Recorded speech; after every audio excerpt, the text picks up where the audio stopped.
Hello and welcome to the Pinter Beer Chef. Today we will be taste testing the Scottish Export. This is a pack that we broke down from a 40 pint kit. We divided it into 4 separate kits of 10 pints and we ran one of the 10 pint kits through the Pinter. So let's dive in and see what we think. Okay, here it is. It looks fairly okay-ish, you know, it looks okay. It doesn't look amazing, so I'm not going to hang around on the visuals too much. You know, it is what it is. A little smell. There's not much going on for the smell, to be honest. It smells pretty vacant. You know, it's kind of lacking smell completely, like some of the lighter ales and the lagers do. So we can't be totally critical, but it's not something that if I find very attractive and think, oh, this is going to be something special. So anyway, we'll jump straight into the taste.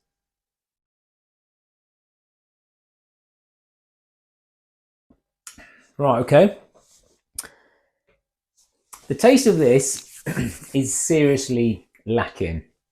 There's no doubt about that. We've taken a 40 pint kit, divided it into 4. So on paper, it sounds good.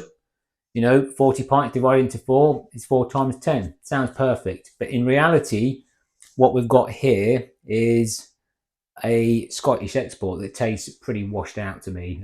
It's lacking flavour. It's lacking, complexity, crispness. It's lacking everything. It's just not good. So for the scoring on this, I'm going to incorporate the visual. I'm going to look at the visual, the smell, the taste, add it all together, score it out of 10. And for this, unfortunately, I would only score it 3 out of 10. It's not good at all. So the question is, where did it all go wrong? And what I suspect is, the truth is, when we buy these really inexpensive kits, that kit was only £11.50 for 40 pints. Of course, we had the cost of the dry malt extract on top. But the fact is, when you get a really cheap kit and divide it into 4, there's just not enough of the extract malt there to make a good beer anymore. That's just the reality that we'd have to deal with. I've got some figures here, though, that I'll run past you because this is not unsalvageable by any stretch of the imagination. We bought the Geordie's 40 pint kit Scottish Export. That was £11.50. Basically, you'd require a bag of dry malt extract with that, a kilo, which would be about £6, or beer extract, not beer extract, sorry, or beer enhancer to add to that for fermentables, and an extra packet of yeast because we were dividing it into 4, and that was an extra £3.50. So the total cost of that little project was £21, and dividing it into 4 and turning it into this would have worked out to be 53 pence a pint. The result is dismal, though. I wouldn't recommend you do that. I wouldn't drink this. I'll drink it to get rid of it, but I wouldn't drink this. It's totally unsatisfactory. It's lacking flavour in every department. So what would I recommend for the future, or the next experiment I do with this? Of course, I've still got 3 jars of this. I divided it into 4. These are all vacuum sealed jars. But if you look at this, the telltale sign, the giveaway, is right here in this jar now. We divided a 40 pint kit. This is only a ½ litre jar. So looking at that, it's past halfway. There's only about 350 ml of extract there.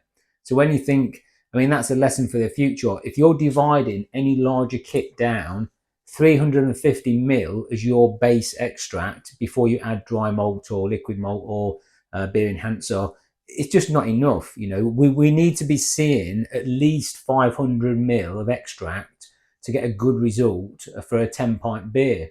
So what we've learned here is that stripping these cheap kits down from 40 pints to 4 times 10, it's just not feasible. It's not going to work. It's not going to give a satisfactory result. So what would I suggest, and what I will do on my next experiment with this, of course, because I've still got 3 jars that I can use up.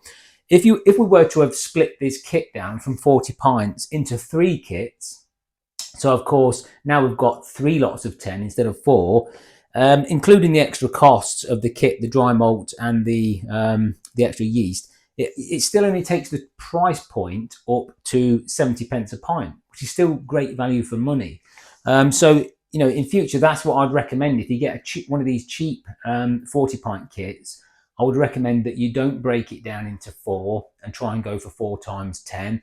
It sounds good, the maths work on paper, but in reality, it just doesn't transfer. So my recommendation is to simply, if you get a 40 pint kit, divide it into 3. Now, yes, you're only getting 30 pints out of that, 3 10-pint kits, but you'll have the base malt extract there to make yourself a good, really good, enjoyable beer. And at the price point of 70 pence a pint, you've still got nothing to complain about. So that's what we need to do. And that's what I recommend you do. When you're splitting down the bigger kits, you've got to use some common sense. And if you're going to divide any kit, even some of the heavier ones, obviously they can get the better quality kits. They've got a lot more going on in them, a lot more extract. Some of them have got. When you divide them down, if you break it down to 4 and it's less than half a litre, if it's less than half a litre jar, then divide it into 3, take the next step up. And one thing I would recommend on this, the ABV came down just below 4% on this. In truth, the dry malt extract, we switched out, instead of 250 grams of sugar, we used dry malt extract.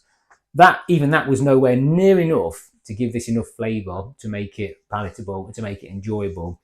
But what I do think is that to keep that ABV up as well, we really should have given it a little shot of sugar as well. And so what I would recommend is, in the simplicity, as long as any of the light beers or ales or IPAs or lagers, if you're splitting down a 40 pint kit, I would recommend that you divide it into 3 and use the beer enhancer that has got dry malt and sugar in it. It's got a ratio of about 80% dry malt to 20% sugar.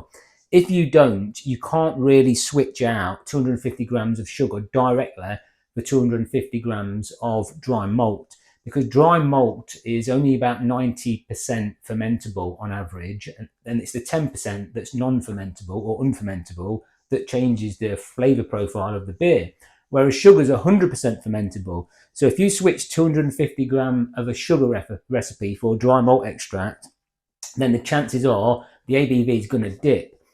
So rather than complicate things and go 250 ml of dry malt and then 50 to 100 grams of sugar on top, it's going to be simpler all round if you just buy, like I'd mentioned before, Richie's beer enhancer. That's got the sugar in, it's got the dry malt in, £6 a kilo. You can't go wrong. So that's what I would recommend if you're going to do a cheap kit like this, a cheap 40 pint kit. Divide it into 3 and add 300 grams of Richie's beer enhancer to it, and that'll keep you covered for the ABV. It'll keep the alcohol volume up to a decent level, and it'll keep the flavour now from the base package being now virtually 500 ml, and the dry malt extract to enhance that as well. So that's my recommendation for the future. If you're breaking down these cheap kits, you use your common sense and be mindful for how many you try and get out of it. And what this just shows is this clearly demonstrates that there's a reason why these kits are so cheap. £11.50 for a 40 pint extract kit. When you break it down into 4, it really exposes the